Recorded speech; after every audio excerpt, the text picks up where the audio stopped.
It's been a while, but we finally got a clean game from Falcons quarterback Desmond Ridder, or more to come.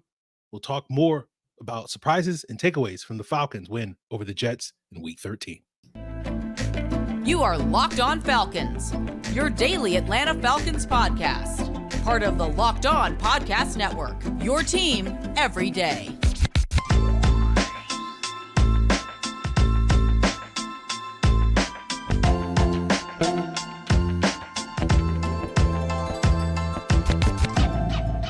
Welcome back, everyone, to another illustrious episode of the Locked On Falcons podcast, your daily Atlanta Falcons podcast, part of Locked On Sports Atlanta, your team every day. And today's episode is brought to you by Gametime. Download the Gametime app, create an account, use code LOCKEDONNFL, and you'll get $20 off your first purchase. Last minute tickets, lowest price guaranteed. And guys, if you don't know me, I'm your very humble host, Aaron Freeman. I've been covering the Falcons for many years, formerly at falcfans.com, RIP. Started out with the Falc Fans podcast, which transformed into the Locked On Falcons podcast many years ago, alongside my co-host. But we appreciate all of you that are everydayers, and especially those of you that have been everydayers since Locked On first started the Locked On Falcons podcast back in 2016. And, if you want to follow in their footsteps, by all means, do so. And all you got to do is subscribe or follow for free on YouTube or wherever you listen to podcasts. So if you are watching on YouTube, then you see on your screens my guest, none other than Allen Strk, the OG co-host. Well, not the OG co-host of the Falcons podcast, but the longtime co-host of the Falcons podcast and the OG co-host of Locked On Falcons. I don't have that illustrious claim, unfortunately. Yeah. Not enough wrestling takes. Okay. I didn't know what Ryan Valdez reference you were going to make on today's episode, so I appreciate that one. But yeah, Allen is with us here to Allen Strk, who covers the Falcons for the Falcoholic. He's been a sometimes guess. I don't know how to describe how often you come on, like what, 2-3 times a year or something like that. Yeah, about that. I gotta fit my quota with you. So yeah, we gotta make this happen for the people, and the timing works right, given that the Falcons just played the Jets. Yeah, and you were at the game, covering the game, talking to, getting scoops and stuff. So we'll get some of Allen's scoops later on in the episode, but first let's start off with what was, we were talking before we recorded, and it was like, yeah, there's not a whole lot of strong takes from this game. So Allen, what is your strongest take? What is your biggest takeaway from Jets Falcons? Mostly the fact that Desmond Ridder played a turnover-free game. Like, going into this matchup, we knew how bad the weather was. And even if you haven't watched the Jets much, the Jets have played enough on prime time before they just completely fell off the rails to know this defense is a premier unit. I don't care what statistics you want to use. This is still one of the best defenses in the league. I think some of the best stats mainly with their run defense just comes from being on the field for way too long, because we know how inept their offense is. But this is a defense that's brought out the worst in Jalen Hurts, Patrick Mahomes, Josh Allen. So the fact that Ridder never really put the ball in harm's way, and there was several inaccurate throws, but I thought just the fact that he played a mistake-free game, seemed to just check it down when needed. It was smart. I liked how they got involved with Bijan Robinson in the past game. I feel like the past 2 weeks, their chemistry has strengthened, just because we've seen them just not on the same page for a majority of the year. So I think just the biggest surprise, I know it's kind of going the generic route, but I just love the fact that Ridder played a mistake-free game and just seems to be throwing just making the right decisions, because Saints game, I thought he played really strong, but also the turnovers were bad. But just the fact that he can get caught up trying to force it against a really good Jets playmaking secondary, very good linebacker core, and I thought handled the pressure relatively well. So, people could question, they only scored 13 points, but he did everything he can not to lose the game, and that's what you have to do at this point against the Jets, especially in these kind of conditions. Yeah, I think that's fair. One question. Did the interception that got wiped off, is that not factoring into your assessment of Desmond Ridder? I thought it was more of Kyle Pitts kind of giving up on the play. Okay. And Kyle Pitts had a strong game. I thought Kyle Pitts could play a better play of the ball, and I thought that was one of the few times Ridder could take a shot downfield because they were trying hard to push the ball downfield to Drake London. There was multiple times they had London fake a corner and go to the post, but the Jets had it covered multiple times. So that's why you saw more checkdowns, whether it's to Bijan Robinson or even whoever it may be. I think a few times we saw Cordell Patterson, but overall, I don't think that interception you could put on Ridder. I think Pitts could have done better. There was a couple of times where, if you want to get the X's and O's, I thought Kyle Pitts and DJ Reed had a hell of a matchup, and there's a few times I thought Pitts could have done more to get a better read. Okay, well, let's continue the conversation. Let's talk a little bit more about Kyle Pitts. We'll get into some of your thoughts on that, and maybe some changes in his usage and some other things that may or may not have surprised you in this Falcons-Jets matchup. And we'll get into all of that, guys, as we continue today's Locked On Falcons.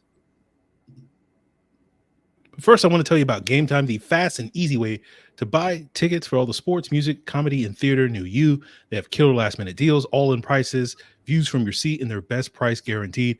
Gametime is taking the guesswork out of buying tickets. With those killer last-minute deals, you can buy tickets in seconds up to the start of your event. All-in prices mean you're not going to get hit with hidden fees. The views from your seat obviously mean that you know exactly what to expect before you arrive, because you can see before you purchase the view from your seat.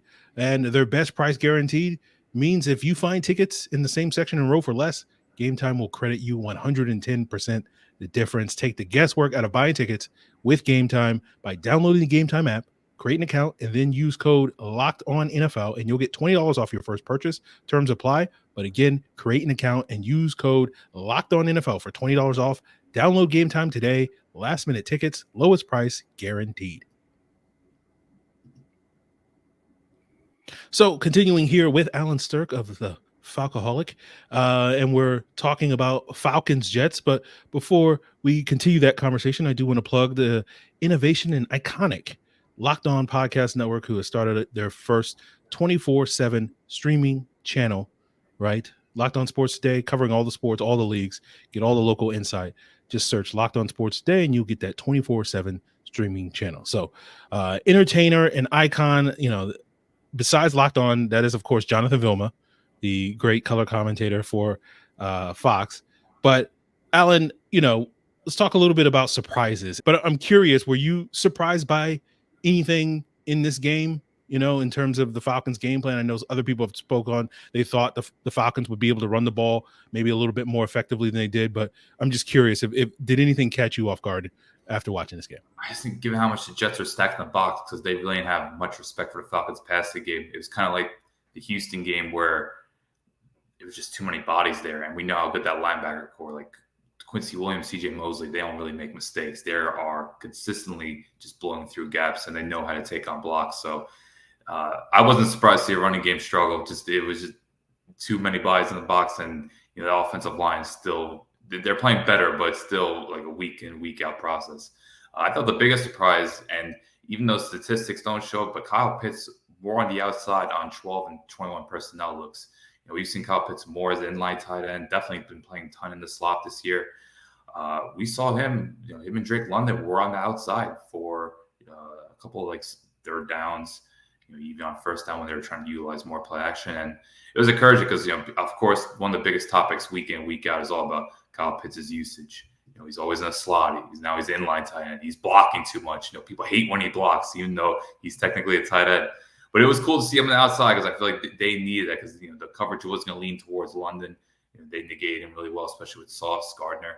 So the fact that they put Pitts more outside, and it wasn't a significant amount. So I did the research, and it was only 12 times they lined up out wide compared to 17 in the slot. But it was still 40% out wide because given how little the Falcons do, I think that's what increased the percentage. So that was the second highest all year. I was surprised at the game against Green Bay. He lined up 45% outside. Or out wide, I should say. So that was the big, just looking back at this whole season, he actually played slightly more out wide against them. But, week 2 seems like 4 seasons ago at this point, given how long this year has been. But hopefully it's a sign to come because I just think the Falcons need more juice on the outside. Van Jefferson's just not providing it. who knows what Matt Collins can provide. I still think Matt Collins is a useful asset, but maybe more as a contributing role player rather than someone you want to utilize, 55 snaps a game. So if Pitts is going to be used on the outside, win those one-on-one matchups like he did at times, particularly on third down, I think that's a huge positive for the offense. I'm curious if you know off the top of your head how many inline snaps he had, because that was one thing I noted last week with the Saints game where they basically put him inline only on like 3 snaps, which was like the lowest of his career. And part of that was, I think, because of the game plan of, not wanting him to block as much, especially against some of those bigger DNs that the Saints wind up having. But I'm curious if you have any thoughts on that. He only lined up one more time as inline tight end than us. Okay. So he was pretty much, they were like, nope, we're not going to have him block against his defense. Okay. Yeah, all right. Well, it'll be interesting to see if that continues, if that's one of the changes that the team has sort of figured out post-bye, where it's like, we'll just make him a wide receiver now. Especially with Parker Hesse back. And I think they had to watch that film against the Cardinals game. I don't want to say it was a disaster, but there were about 4 runs that he just got blown off the line of scrimmage. Minnesota game wasn't much better either, Well, we know the jet sweep galore, of course, but on top of the Arizona game, I thought it was more consistent. But I think you just had to watch the film. And now that Parker Hesse's back, it's like, what's the point? And hey, if you want to talk about positive in this game, Michael Pruitt, downfield threat, could be a potential option on 13 personnel. So they got to use Pitts on the outside. I think it's helpful. And I know the coaching staff gets a lot of criticism, but that bye week, they had a lot to reassess, and it's just they have to do more when it comes to just getting more from the outside, because people be critical of Ridder, but outside Drake London, there's been no consistency from this receiving corps. So if it means Pitts line up more out wide rather than stay in the slot, I think it could be hugely beneficial. Yeah, I think that makes sense. Someone asked me a question on Twitter, and I was gonna ask it, and I don't remember what the question was. Hold on, give me. You use that platform? Yes, I do some from time to time. Hold on one second. It's like, there was a good question. Oh, okay. It's about Arnold Ebiketie. Okay. Someone asked me, and I'll give Deontay Mack at You Ugly on Live on Twitter. Do you think Arnold Ebiketie's recent success, 4 sacks, 2 forced fumbles in the last 2 games, is due to luck, or has he taken that next step? Well, it's only 2 sacks in the last 2 games. He's had 4 sacks in the last 5 games, but I thought the Minnesota and Tennessee games were more off bad snaps and just cover sacks. But these last 2 have been legit wins. Would you agree? Yeah, I mean, yeah, he did a nice swipe on the tight end, and then the right tackle didn't help. My guy from Pitt, and to say his name. Yeah. Although the Jets are excited, he'll probably be the starting left tackle for the Jets from what I hear next year. Okay. But you're gassing for straws, but I think Ebiketie's finding more comfort. So I asked Arthur Smith this in the press conference, and he just talked about how he's just more confident, and you see it in his efficiency. Even though the numbers may not prove, I think Ebiketie's starting to think less. And I did speak to him after the game because, of course, he's now a popular figure given the big games, and he's just less on the mental side and more just focusing on his strengths. Like, he knows he has quick hand usage. He knows he can bend around the edge. I think just from talking to him, he was overthinking it too much. So finding that comfort, working a lot with Bud Dupree, those 2 are very close, and just being more confident. I know it might sound a bit general, but sometimes confidence could go a long way. And you saw that. And look, people say, he's not being stellar tackles, but you got to start somewhere. I always say that. And the fact that these sacks are happening on third down, which I know you love you some third down sacks, those big pivotal sacks. It means something. And I think Ebiketie, there's times where he's asked of a lot. If you watch the film, like Nielsen depends on him and Lorenzo Carter to spot drop a lot because the Falcons run a ton of simulated pressure. So you'll see Ebiketie and Lorenzo Carter drop into coverage. So it's not all the time where he's just a pure edge rusher. There's times where he's lined up outside in that bare front where he's just either having to send the edge or just having to spy. So he's not rushing all the time. I think with more pass rushing reps, he could do more. But for now, I think just the fact that he's getting those finishes is going to boost his confidence. And he's got the relentless motor, which helps, because I think as a young edge rusher kind of trying to find his niche, you want to at least have those hustle sacks, that just to build that confidence. So I think that's what's the main thing about Ebiketie right now. It's just the mental aspect. Okay. Yeah, I mean, my answer to this question is like, I do feel like a bunch of his sacks are like cleanup and unblocked sacks, but I do feel like he has gotten better over the season. So it's like, my answer to the question is like, has he taken the next step? I mean, it depends on what you like. If you think the next step is like, oh, he's going to be a consistent 8 to 10 sack guy, like, I don't know if we've seen that yet from him, but I feel like he has taken a step from where he was just kind of, you know, Bud Dupree, Lorenzo Carter, all those guys were interchangeable. And to Dupree and Carter's credit, I thought they played well too. So it does feel like even when Ebiketie potentially could distance himself from that, like, those guys also step up. So they're all kind of lumped into the sort of same tier of pass rusher for me personally. I do want to say the Saints one was a clean win. I know it was against the backup right tackle. Yeah. You saw that move, like, the quick hand usage, the good bend, like, he made that happen. And I know Bud Dupree arguably had his best game yesterday, but Bud Dupree has had issues struggling, when he finished, when he generates that pressure. So at least Ebiketie's finishing those sacks. I know it didn't work out against Arizona. People will bring that up, but still, like, I think that's huge because, look, we all know this team has been gasping for sacks. Like, anytime there's a sack, it's like a borderline parade at this point. So, and I think he has a good matchup coming against Tampa Bay. It's a good litmus test. I will say the coaching staff's thrilled with his progression, and Bud Dupree's really taking a close eye to working with him week in and week out. Yeah, I'll admit that my opinion of AK would be a lot different if he had made that play in the Arizona game, right? I would be like, yeah, he's definitely turned the corner. He's a dominant, football player at this point, but that one play. But we talk about Ebiketie making the next step. Let's talk about the Falcons potentially taking that next step coming out of their bye week. Are you buying or selling, that the Falcons have elevated their play to a new level to make this stretch run, and maybe, just maybe, Allen, we might actually feel like this team is legit deserving of a playoff team when we get to January, potentially. So we'll break all that down as we wrap up today's Locked On Falcons. Now, whether it's extended travel or there's a major weather event or you're limited by yet another supply chain shortage, you are covered, my friend, thanks to our partners at Jase Medical, where you can get life-saving antibiotics and a long list of daily medications ordered in a 1-year supply, even ED generics like Cialis and Viagra prescriptions. And, supply chain shortages are, something that happens quite a bit. Did you know that there's a supply chain shortage of amoxicillin, a potential life-saving antibiotic that the FDA put out a warning several months ago? And Jase Medical can have you covered, right? So that you don't have to worry about, FDA warnings and shortages and whatnot, because you can get that 12-month supply of these crucial daily medications, and you can get a discount at checkout at Jase Medical by using the promo code Locked On. Don't get caught unprepared. Everyone should be empowered to care for themselves and their loved ones during the unexpected. If you or someone you love would want some peace of mind for a year supply of any daily medication, go to jasemedical.com to see if it's offered for you. Remember to use the promo code Locked On for $20 off your purchase. Use the code Locked On at checkout at jasemedical.com. That's JASE medical.com, promo code Locked On. So, Allen, the last couple of weeks here on Locked On Falcons talked quite a bit about this team turning the corner after their bye, hoping that they would get, a nice little adrenaline shot in their arm. And all year long, I've been saying, things like, it's not how you start, it's how you finish. And all year long, I've been expecting, okay, it may be touch and go a little bit for the first, 11 or so weeks of the season. And then after the bye week, you need to see this team kind of rounding in form.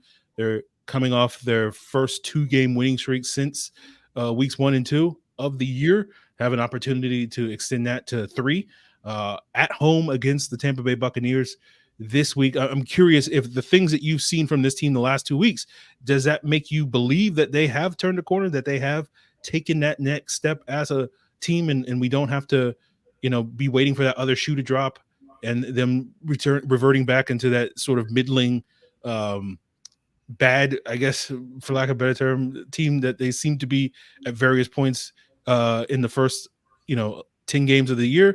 Are you buying or selling, the Falcon stock at this point? We also, before answers, I think we have to take into account just the injuries coming out of this game with AJ Terrell, Nate Landman, Caleb McGarry. Of course, very valuable Caleb McGarry, even though Storm Norton playing hard out there. Like those injuries, you're talking about 3 key starters there. So you want about McGarry, my man. McGarry had one of the best right tackle performances I've ever seen from a Falcons player against the Saints the previous week. So McGarry, when he's on, he's on. But from the past 2 weeks, I'm still going to sell. I just think there's too many inconsistencies, too many frailties. I think this coverage, it's still a concern. Like, I'm not sure what's going on with Jeff Okudah. Whenever they play cover 2, he just does not get enough depth. I think he's asking too much from those safeties. And if you have Tim Boyle finding those openings, I can't imagine even what a Baker Mayfield could do. I thought Clark Phillips played well, but once again, I think kind of the quarterback favorable matchup. Like, it's just, there's going to be some matchups coming up, whether it's against Tampa or even the Colts, even the Bears, where they're going to have to go into some legit receivers and some decent passing games. And I've not been overly thrilled with the corner play. I think the safety play is getting better. Like, got to give credit. Richie Grant played arguably his best game yesterday. And I'm liking the 3 safety looks with Hallam's now being brought in. So we know how good Jesse Bates is, but it's just, this defense is still kind of on the edge, and the offense is just not where it's at, where it could take over games. Like, as great as the running game is, I don't think you could solely depend on the running game, running for 150 yards a week. So, look, I think they'll still make the playoffs. They'll win the division, but I think it's just more of a testament to how unstable and flawed the NFC South is than what the Falcons are building right now. It's promising, but there's just too many fragile parts of this team right now to be fully buyers. Okay. All right. I noticed one team you left out of that quarterback wide receiver conversation with the Carolina Panthers, but RIP Frank Reich.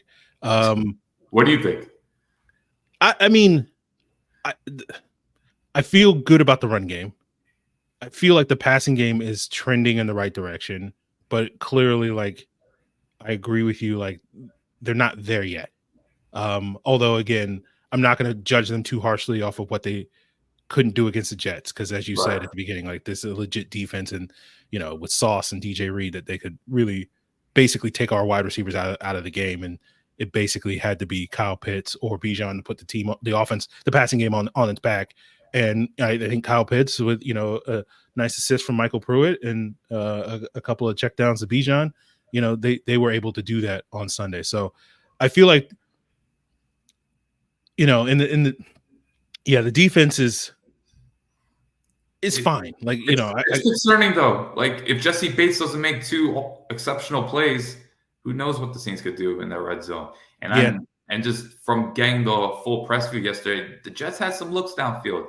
It wasn't all on just Jeff Okudah either. So I'm starting to become concerned with this defense. As even though they'll tell you 8 quarters, no touchdowns allowed, it's a bit of an anomaly. And I think if they don't short things up, it could get rough. Yeah.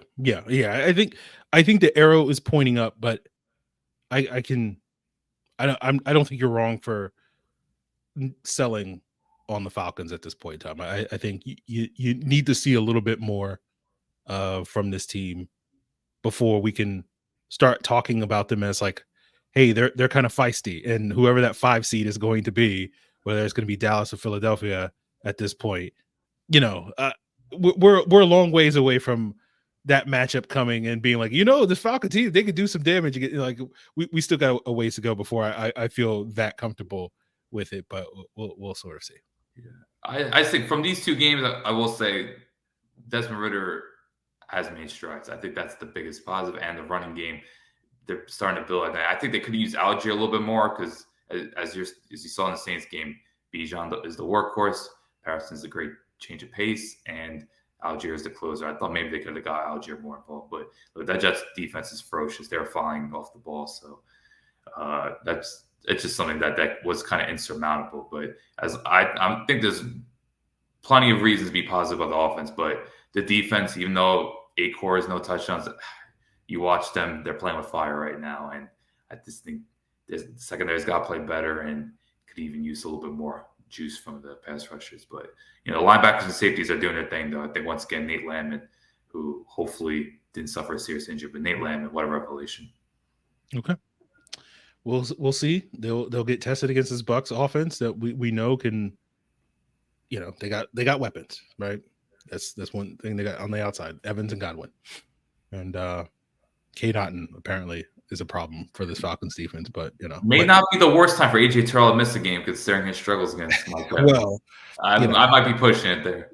Yeah, I mean, yes, you're right. AJ Terrell versus Mike Evans has not been pretty over the last 3 years, but I don't imagine Clark Phillips versus Mike Evans is going to go a lot better than that. Trey Flowers is ready for a battle. Okay. Those 40-yard go routes, he's ready to go. He's going to locate the ball, folks. We'll see what Trey Flowers can do to keep K. Dotton in check, because if they got to start Andre Smith next week, Simeon went right towards him when he came in. That's going to be rough. All right.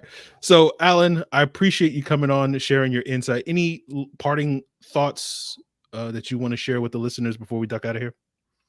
Just quick takes of just being in the locker room. Spirits are really high. I think Bijan Robinson has a really good shoulder. Like, he has this aura about him. Like, he is, of course, he has the confidence, but he's just someone that is very mature, always going to give you good insight into what the team's going. He's putting the work in when it comes to working with Ridder, extra reps after practice, because he is aware that they have not quite clicked in the past game. So the last 2 weeks, I think that's just a testament to how much they're doing after practice. Like, he's starting to realize, he just can't be the check down guy. He needs to do more, both on the outside and out of the backfield. So that was a cool tidbit. Bud Dupree, very cool guy to interview. He's someone that's still, like, he's not here just for the check, but he has been legitimately frustrated about his inability to finish sacks. He mentioned how much the Dobbs missed sack ate him alive, and even got angry when he couldn't get the sack against the Saints on 3rd and 14. I don't know if you remember that. He could have sacked Derek Carr, and then it was the check down to Williams. So Bud Dupree takes a lot of pride being a finisher. He's talked about the frustration the past few weeks, and it was just hugely just sigh of relief that he got a couple of nice ones against the Jets. So he's someone that he loves this locker room. He says one of the funnest places he's been in over the course of his career, and he's someone that keep an eye out for him. I know he's kind of limited at this stage of his career. You could tell he doesn't quite have the bend anymore after the multiple severe injuries, but he's still someone. He's got the relentless motor. He's going to play hard. He still does well against the run. He's going to bring it. He's just measured expectations. And Calais Campbell's been working closely with Zach Harrison. I think Zach Harrison's kind of came on these last few weeks.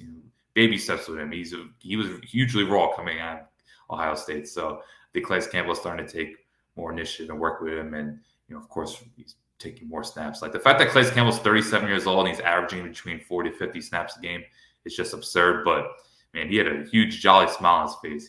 He's loving life playing for his team, and he's taking on all the added responsibilities, because it didn't take him long to realize how much Grady Jarrett means to this organization. Like, he said within a few weeks, like, wow, Grady Jarrett, literally the heart and soul of this team. So to see Grady out is, it's obviously heartbreaking for him, but Grady Jarrett has been in the locker room pretty much every week, still in those film sessions, working with the guys. So, his defensive line, they're very tight knit. It's a cool group with you have some true veterans and then the younger core coming up. So that was cool. And if any other tidbit, because I got a decent amount of interviews. Drake London, just he's in his own world, man. He's fun. Drake London, he's just eating his chicken sandwiches, chilling. Cali boy, man, loving that New York chicken.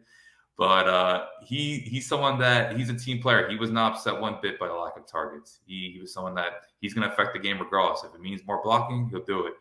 Taking on double teams, he'll do it. So never showed any frustration yesterday. He's someone that takes a lot of pride in being a team player, and I think he's someone you should be really excited about, because I don't think you'll see he's just someone that plays a lot of passion. If he shows frustration, it's because he wants to win.